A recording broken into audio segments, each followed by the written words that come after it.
All right, let's talk about something really exciting. Toyota, the company we all know for making some of the most reliable cars on the planet, has just decided to walk into the supercar arena and pick a fight. This is the GR-GT, and trust me, it's not just another fast car. It is a massive statement. So, to really get what's happening here, you've got to look at who they're targeting. They are not playing it safe.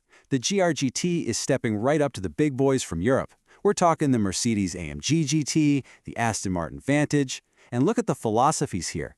Toyota is laser-focused on one thing, a race car for the road.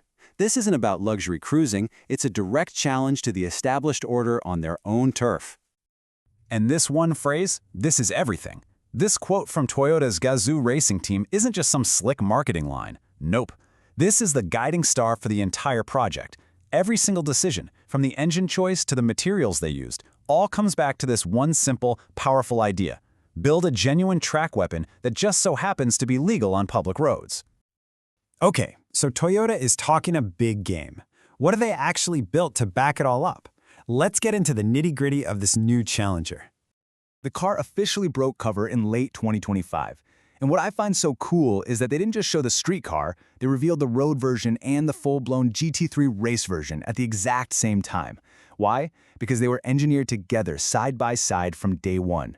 And for those of you wondering when you can get one, Toyota's aiming to have them in showrooms around 2027. And this just shows you how deeply committed they are.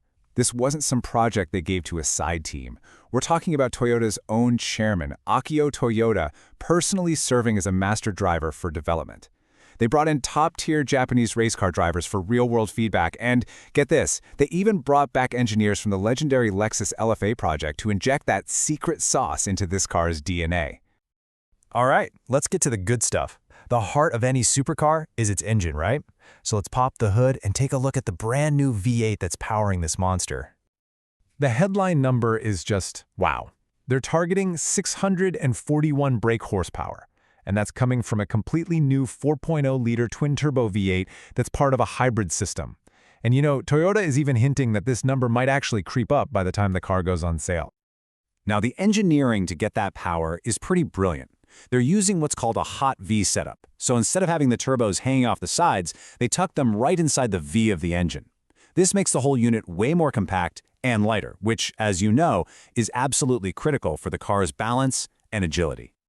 So you're probably thinking, wait a minute, if they have this amazing new V8, why add all the weight and complexity of a hybrid system? I mean, it's not for better gas mileage, is it?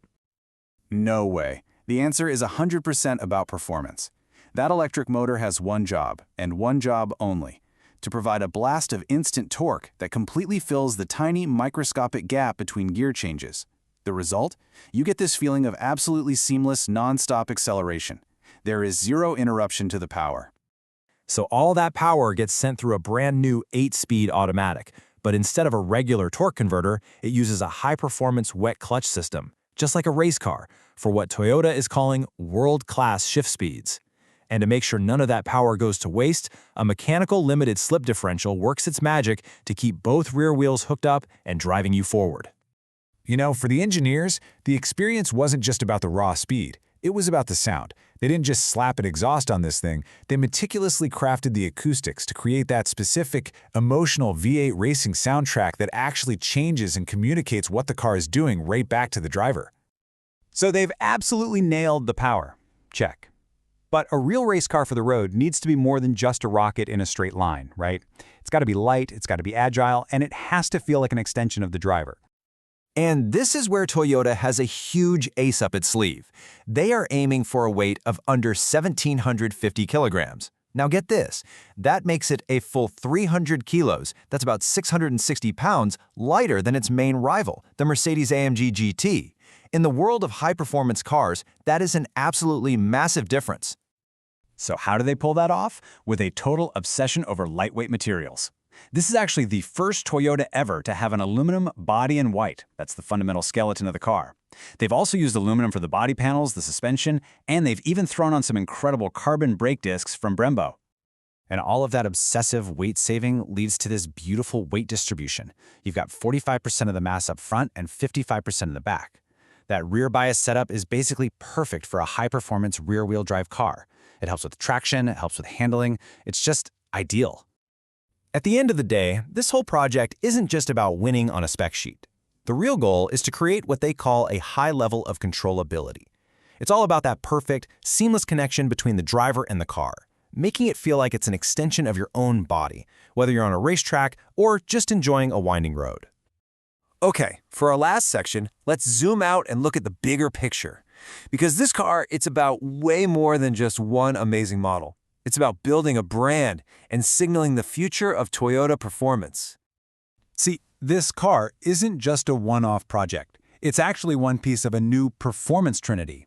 It stands shoulder to shoulder with the next-generation all-electric Lexus LFA. Together, these two cars represent Toyota's master plan for the future of speed. On one hand, perfecting the hybrid V8, and on the other, pushing the absolute limits of what an all-electric supercar can be. And now, for what might be the most telling detail of the entire car. If you look closely, you will not find a single Toyota badge anywhere on it. Not on the outside, not on the inside, nothing. That is not an accident. It's a very deliberate, very powerful move. They are carving out Gazoo Racing, or GR, to be its own standalone performance brand, putting it on the same level as Lexus. They want the name GR to mean ultimate performance, all by itself. Which really leaves us with one final fascinating thought to chew on. In a world that is moving so quickly towards electric cars, a world where Toyota itself is building an electric LFA, is this incredible, high-revving, fire-breathing hybrid V8 supercar their last, glorious, and maybe even their greatest celebration of the internal combustion engine? What a thing to think about.